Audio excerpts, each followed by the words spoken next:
All right, looks like it's going to be an excellent connection now. So let's see what's going on here. All righty, there we go. Looks like OBS is finally connected and YouTube is finally connected. And let's minimize this one. And I'm just going to type in here. So making sure chat is still live. So my apologies, everybody. We were having some network issues here this morning. And all right, chat's looking like it's up. Audio is clear. Thank you so much, Bruce. I'm glad I've got you out there for my check. So as you can see, we were having some headaches here this morning with, it's not YouTube, it's Sparklight again. So our cable provider here is Sparklight. And over the past couple of weeks, we've had a lot of network dropouts. A couple of months ago, they had a fiber cut in the area and like a lot of Arizona got hit. A lot of the Southwest got hit. So here and there, I keep having these little headaches of, is the stream live? Is the stream active? And then you see me going down to OBS to double check everything and go down to Chrome. So it's saying we've got an excellent connection now. I'm going to do one more check of OBS and then we can start chatting. All right, so OBS looks like it's good as well. The behind the scenes of a live stream, right? Kind of kooky. So what are we going to talk about today? Number one, sorry about yesterday, Wednesday's live stream being postponed and pushed out to today. As we've been getting busier here, I do have to work around the flights first. We will always be producing at least one new video a week here on YouTube or one new live stream a week at minimum. And when we have time to do more, we will. But as we're picking up with several different ongoing jobs, we're starting to see our schedules fill up so that certain days we just don't have the time. And like today, after we're done with this stream, I still have to get into some of my website clients, and then I've got a 2 o'clock meeting this afternoon to talk about some of this stuff with See My Build. But yesterday we were interrupted because I had so many different things to edit.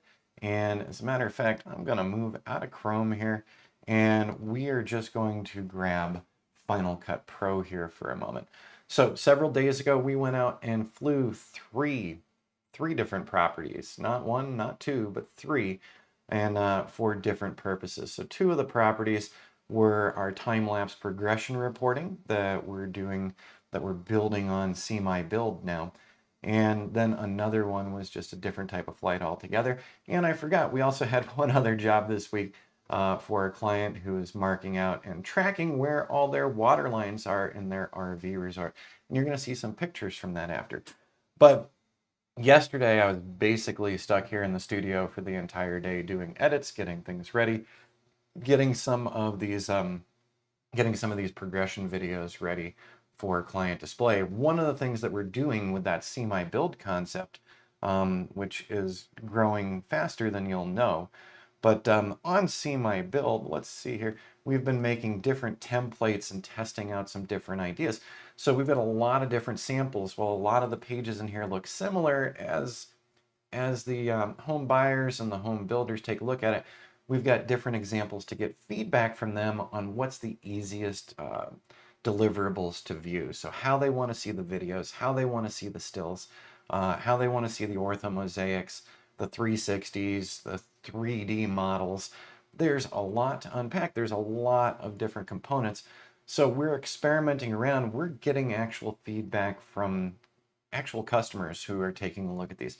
So I had a couple of requests yesterday for some custom edits. And yes, we're billing for all of this. So this isn't just free work here. We are working out all the ins and outs, but the clients are still getting provided the final data, imaging, and video that they need. So this is just one of the examples of the pages. Hey, Roseanne, good to see you. Long time no see, and thanks for popping in here today. So if you've seen some of the replays from the Zoom meetings, we've been talking a lot about this new concept that we're dealing with called See My Build, where we are doing progression, construction progression, documentation for buyers, for the builders, for the brokers, for the realtors. So what we're doing now has an appeal to basically 4 different market spaces. So if the construction companies aren't too interested in tracking it, maybe the private owners are. maybe the realtors are, or the brokerages, to show some of the things that they're involved with new home builds or existing homes. So this example is just one of many pages. So I'm just going to scroll down on this, and then we're going to talk about my topic for today, post-processing, its importance. But so this is one of the samples, and the realtor involved with this one, we've got his little bumpers for the start and stop. So hey, people won't forget who they worked with to get that shiny new home. We also have the previous flights. So each of the flights for the clients gets cataloged into one main page. And then this was just a test for this particular one. We've reviewed this previously as well, doing a 360 tour through a building where the walls weren't all closed up. So we could see all the power conduits, water, sewer, all of that. Let's just go into one of the really busy rooms here. And so we could actually see the inside so that people could say, hey, in this room, we do know that we had all of these power conduits in here, and we had all of this piping, and there's actually their breaker box right in this room. So this was a request. We had explained some of this to one of the realtors we're working with, and they said, let's give this a try in one of the new buildings that's coming together. So we did. And for those of you who hadn't seen the other videos, this was shot with a Theta Z1 using the automatic HDR mode, working with the ambient light inside of the building, and this came across really nicely for us. So these are a couple of examples for our customers, but there are other examples as well. So yesterday I spent basically most of my day going through and doing a lot of videos, conferring with my clients, getting some ideas of setup. So we went through a couple of different setups to get to some final results, and this one is not one of the final results, but this is one of the properties we started several months ago. We actually got to start this property right when they were pouring the foundation for the home, so the concrete's going down, and there have been some changes in the site, and things slowed down a little bit. Some of it has to do with resource availability, let's say. So lumber is not coming in on time, or the roof tiles aren't coming in on time. So with a lot of building going on and a lot of demands in the real estate market, sometimes some things aren't coming in when they're supposed to be. So this house is a little behind schedule, not terribly behind schedule, but I think they wanted to be a little further ahead. No tiles are on the rooftop yet. And by the way, so this is not fully edited, and this is part of what we're going to talk about. As you can see in here, this rooftop's pretty darn blown out, but I'm doing a video and I'm actually locking my exposure settings. So I'm set to manual. I'm actually doing the 60 frames per second, and then my shutter speed is 1/120th of a second. And so some areas are going to be blown out, some areas are going to be too dark. If we have an auto exposure mode going on here, we're going to be having this flashy effect on the video where it gets darker, it gets brighter, it gets darker, and it becomes distracting. So one of our big parts here is editing around the time of day that we're shooting. If we're there in the mornings, sun is still just coming up from the east. So if we've got the east to our backs, it's going to be really well lit on the building, shooting to the west. So if we're on the eastern wall shooting to the west, that's going to be really nice and well lit. But on the other side of the building, things are going to be in heavy shadow, like this whole porch area here. This porch area is in some very heavy shadow. So I will be doing some additional edits. I'm going to be doing some white balance changes and some exposure changes. One of the tools that I use, so this isn't an instructional on Final Cut, but I'm just going to let you know. One of the tools that we use, let me see here, is, oh, where did you go? Color Finale. There we go. So one of the tools we use over here is Color Finale Pro, and this is actually a very helpful plug-in tool that allows us to make minor adjustments in our white balance and our exposure settings. So there are some tools on Final Cut as well, but Color Finale I've been using for a couple of years now. It's been a great tool for me. So I'm going to go back through here afterward and do some additional color grading to improve things somewhat. So I'm just checking over on the on the chat occasionally, making sure I'm not missing anybody popping in. So one of the big things I want to talk about today, since I spent all yesterday editing, the better part of the day editing and then reviewing with my customers, is I just wanted to pull up, let's grab Lightroom Classic here as an example. So this is not a good photo. This was not intended to be a photo that tells a story about an RV park or anything. So right out of the camera, I'm shooting with the Canon M50. And hey, how's it going? Good morning, Davenport Dronographics. Good to see you in here this morning. So anyways, this is a terrible photo. I've taken awesome photos in Pointer Rocks over the years, especially during monsoon season. So beautiful sunrises, beautiful sunsets, some amazing RVs in the park. Why am I taking this terrible photo? We've got a trash can over here. This wasn't a great photo setup. So number one, I wasn't shooting to talk about the landscape or scenery or anything here. I was shooting to get these little blue tabs sticking up out of the ground. You might see another one over here.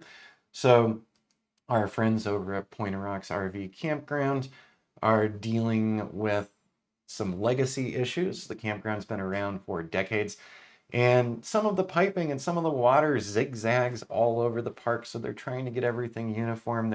They've been doing updates for years, and if you're ever in the area and you're an RVer, stop in, hang out with them. It is a great place to camp.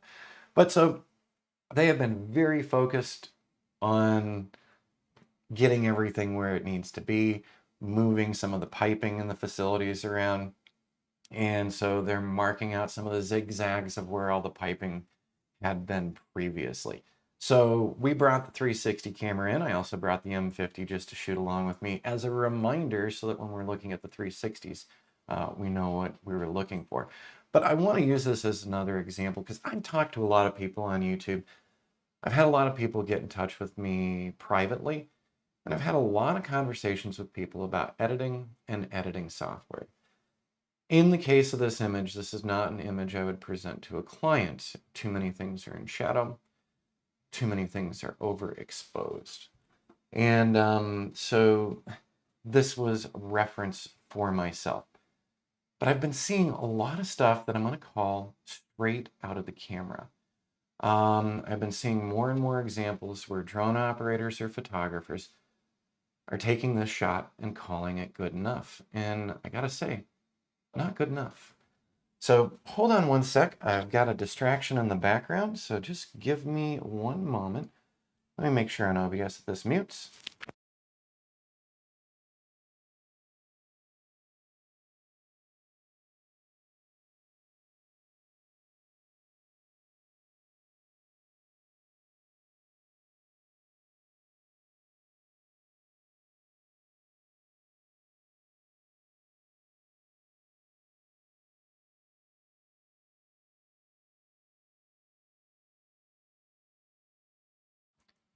All right, audio should be back on. My apologies for that. Super dry throat there for a second, so I just wanted to step off camera. Once again, my apologies.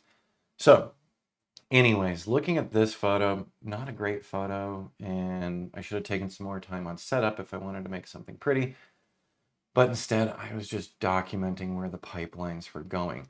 But what I'm seeing more and more when I'm looking at other sites and looking at other presentations is that a lot of people are taking things straight out of the camera. Now, we can get some good shots straight out of the camera, but I think our clients deserve a little more.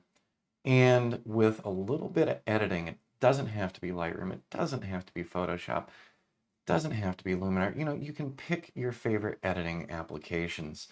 Joe, no worries on being late. We had some really weird stuff going on with the stream quality, and my network. And then I just stepped off screen for a second because super dry throat thing was going on.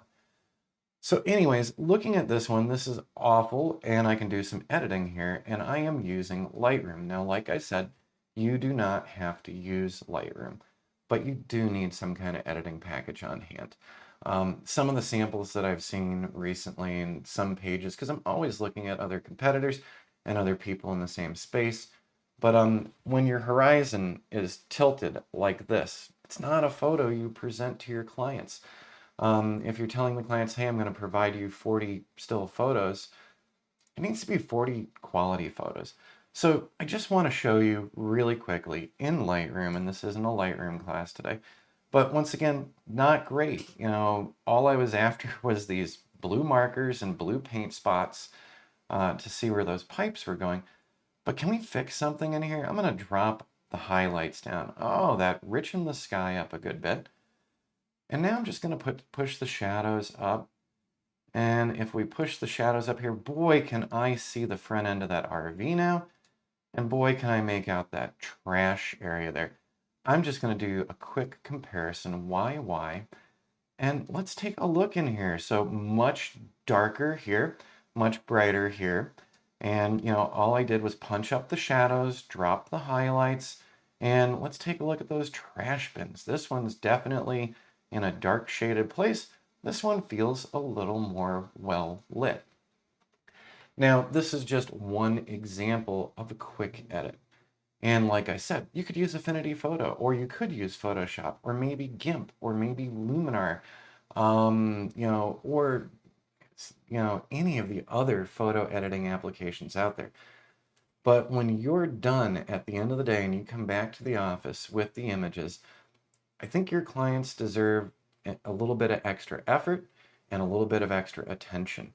Now, learning all of these editing software applications isn't easy. Maybe it's not your forte. But in the end, if you're doing drone work, we're utilizing flying cameras. That means we need to have some photography thoughts in the backs of our minds. I know I do a lot of models. I do a lot of shooting straight down at the land to make 2-dimensional and 3-dimensional models.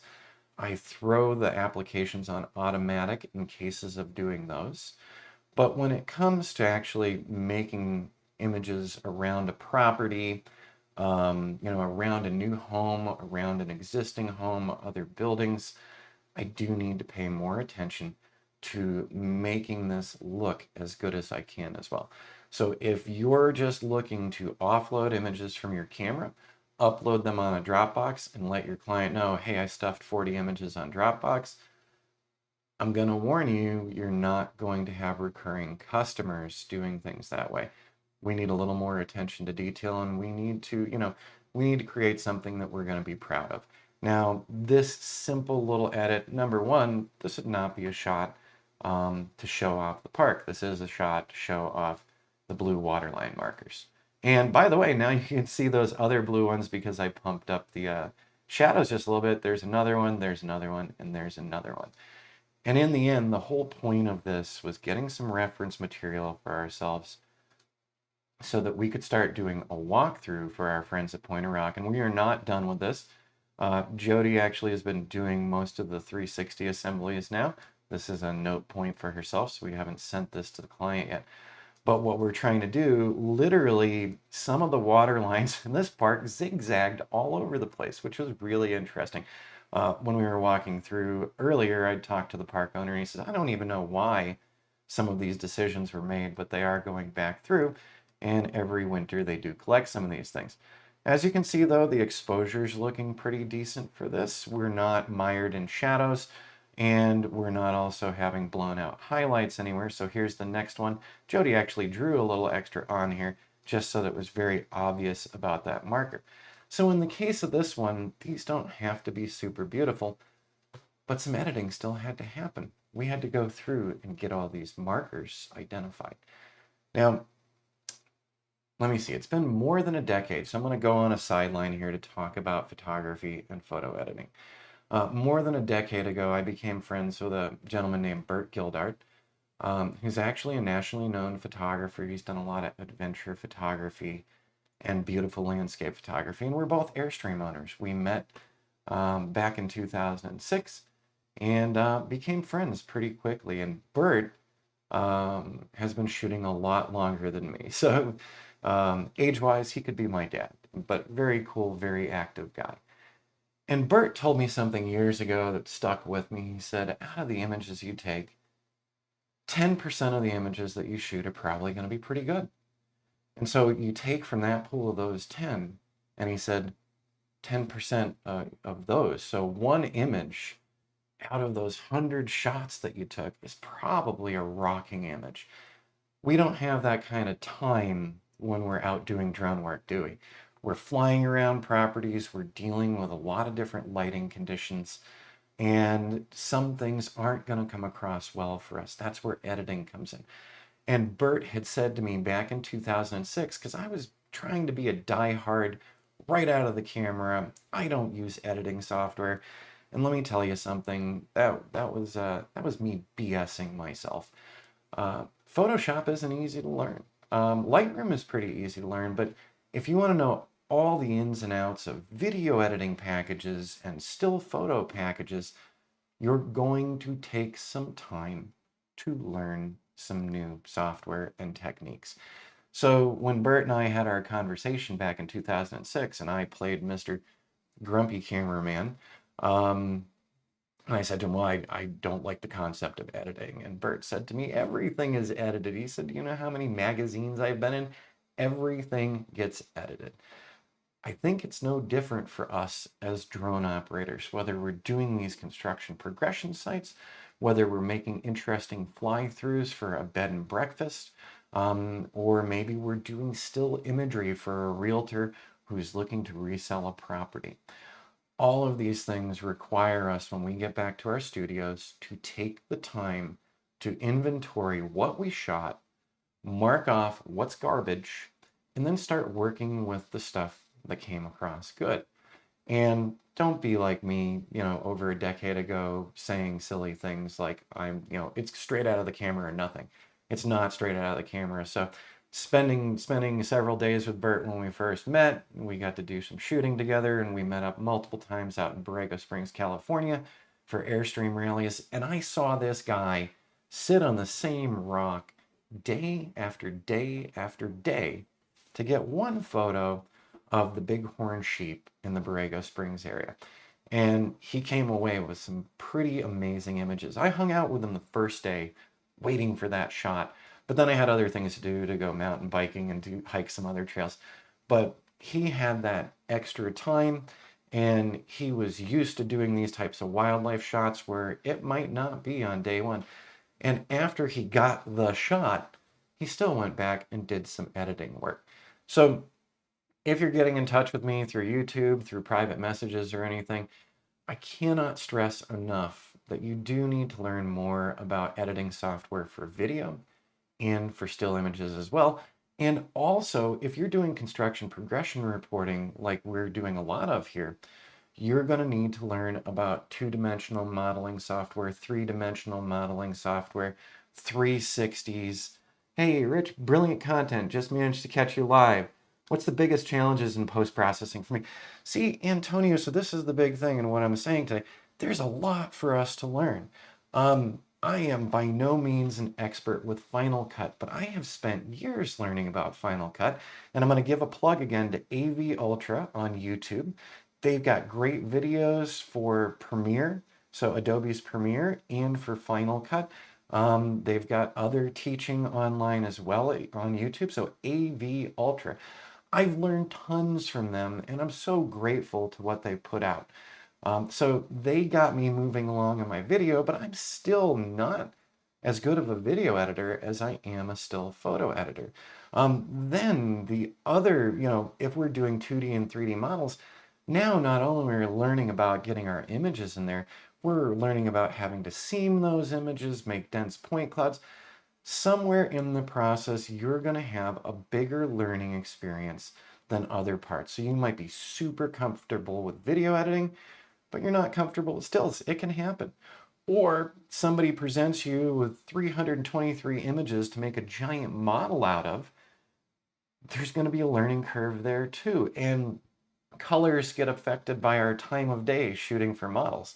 And what we're capturing when we're doing models, if we've got overcast skies versus bright blue skies, that impacts the final looks of our model too. And there are things that we can do about it. So I think one of the things we all should do is identify our weak points and start working on them. Don't use the excuse that these subscriptions are too high. If you're truly wanting to build a drone business, whether it's something on the order of what we're doing with the construction progression, or you really love doing cinematic footage and maybe you want to resell that footage online and license it, or maybe you're totally into doing real estate photography. And, or how about cell towers and wind farms? And there's so many different things that we can be shooting and tracking for people. And we're not going to know everything. And anyone who says, oh, I've got all this covered, they're full of it. There's always more room to learn. So if you've got a little extra time, take that time to start working on what you consider the tougher stuff for yourself as well. So biggest challenges for me in the post-processing is, when we're working through these construction progression pages, I have a video to edit for these. I usually have a 2-dimensional or 3-dimensional model. I usually have still images that are month to month, so I have to overlay them in a Photoshop or something else to make sure they line up well. I have to double check what my 2-dimensional and 3-dimensional models look like. Are they presentable? Do I need to render them at a higher resolution? Do I need to make higher end dense point clouds? There's a lot of different decisions. And when I'm doing these construction progression things, usually when I get back after shooting for morning or late morning, I have multiple hours doing video editing, still editing, model editing, and final setup for presentation. So when I go back and look at See My Build here for just a moment, I did a video flight here. After the video flight, I had to offload all of that, and I had to match up last month's video flight with this month's video flight. So that means I had to take August and line it up with September, get them cut together so that we could fade in and out from August to September, or maybe they even want to show 3 or 4. So that's challenging in itself, just taking that time to get everything lined up. Once you get it all lined up, now you have to go through and proof through it, see where your exposure is bad, see where your exposure is okay. Let's pull up that final cut once more. And let's just look at this. So very bright, very blown out, very dark, hidden in shadow. Can I make this better? Yes, but that's going to require more editing time. That's going to require me using Color Finale Pro or the other color grading applications that are already built into Final Cut. But as we go around this place, see, I have that fade in and fade out. Now notice it's getting even darker in here and more blown out up here. My other option was I could have underexposed, but if you underexpose and then try to get it in post, it gets noisier, it gets grainier. So if I'm going to end up on one side or the other, I will lean toward overexposing part of an image because I can recover it easier than underexposing it and creating a lot more noise. So just going through this, I'm just going to slide through. We're not going to watch this whole thing. And I also have some other feedback from the client on a few other items we're going to do. But all right, so here we go. This is a still image. And in the case of the still image, I wasn't trying to compensate for everything in the world. So this is a little richer. This is a little more saturated. I have not touched the saturation or anything on this yet, but I'm still working around. Remember, these buildings are 360 degrees. The sun's always going to be in some inconvenient location for you somewhere. So that's another thing that you have to keep in mind. So time of day, when you're out there, you are already editing. You're making editing decisions when you choose what to shoot and what not to shoot. As I spun around this building, one of the things I did was I didn't show you part of the backside because it was way too shadowed. And so I couldn't correct that. So I'm already making editing decisions when I'm in the field and I'm saying to myself, we're going to accentuate this side of the house or this side of the house. We're not going to show people this excessively dark area. Maybe we can pick that up on another flight at another time of day. So right now, this is probably the best exposure there is. The sun's right behind me. The sun is shining on this side of the building, and it's lighting the building so much nicer than some of these other images. So I knew where the sun was. I knew what would be coming out of this one. I knew that this would be better looking than some of the others. I'm going to have to go back post-process and bring things more in line with this particular image, so which is something I can do. So how much time I want to spend on it as you get better with this, It'll take less time. As you start setting up templates for yourself, it'll take less time. So I use previous videos as templates, and then I will roll my new stuff in. So the biggest thing is, Antonio, knowing what your limitations are. And when you're on site, you're going to pay closer attention to doing a better job if video is not your strong suit, or if stills are not your strong suit, or if the modeling's not your strong suit. But after I'm done with this editing, we then move on to actually, one of the other things for my post-processing is the presentation. And so I have to create a unique page for each of these flights for the client.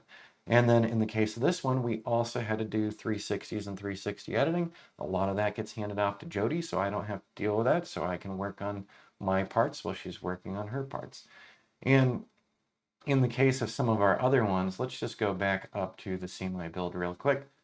And let's look down. So all of this, when we set up our flight paths, that's an editing decision. It's not post-processing, but you made your first decisions about what images you're going to take on.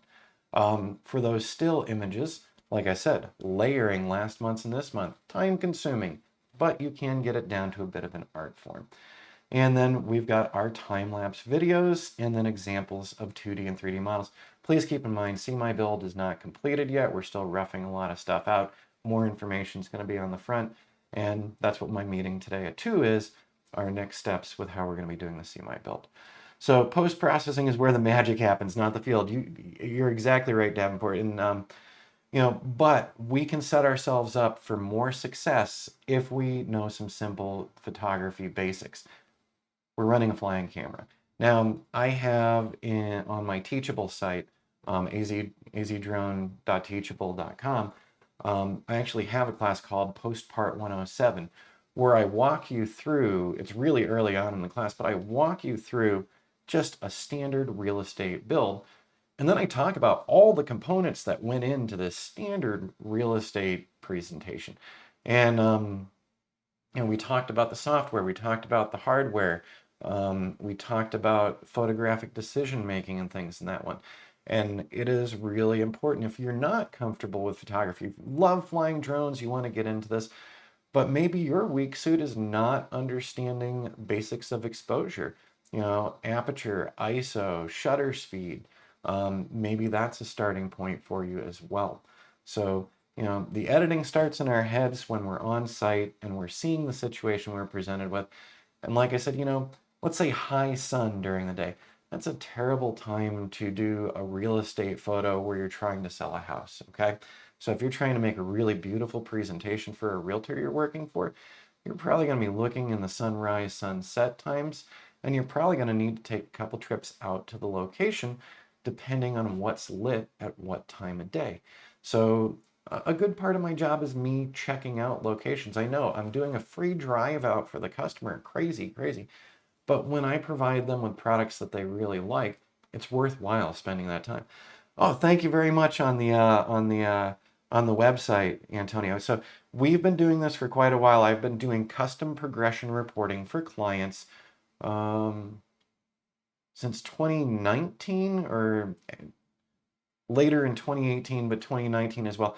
So we're doing custom pages for our clients, and we can get feedback from the clients. So we're working with builders, we're working with the home buyers, we're working with realtors, we're working with construction subcontractors.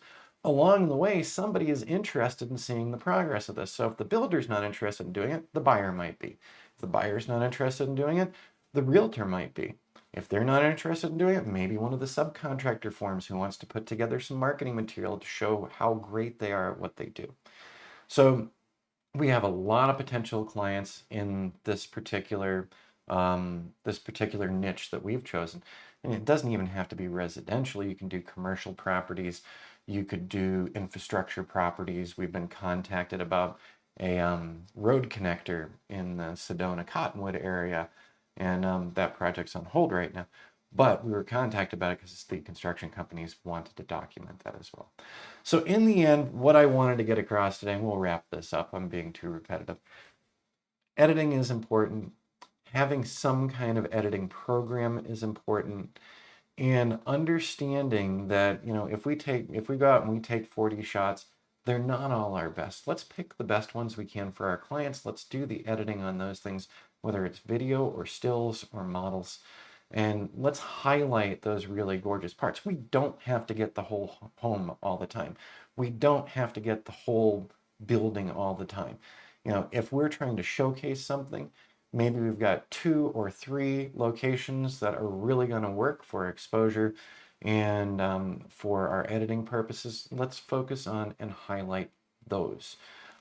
Just to show you one more, so I'm going to show you something that's not good, okay? So we will do that. So we've got the Hughes residence here, and I'm just going to fast forward myself really quick. All right, so this is what I wanted to show you right in here. And so we're still going to play around with the edits. So about the same time of day, so what in the world happened here? This is really nice and bright here right now. There are no rooftop overhangs here. There's nothing creating shadows yet. But so I was doing a manual setup for my exposure. And when we get over, let's just move on over. Here we go to the next fade. Look at how underexposed. So I'm going to go back and do some more fixes with this after too. Like I said, we were doing some presentations with the clients. Look at how dark that is. So I set myself for the same exposure all the way around. The sun is coming from over here. It's lighting these rooftops. Now you can see the shadows. So I can get some really great stuff on this side of the building. I can get some really great stuff from the back of the building.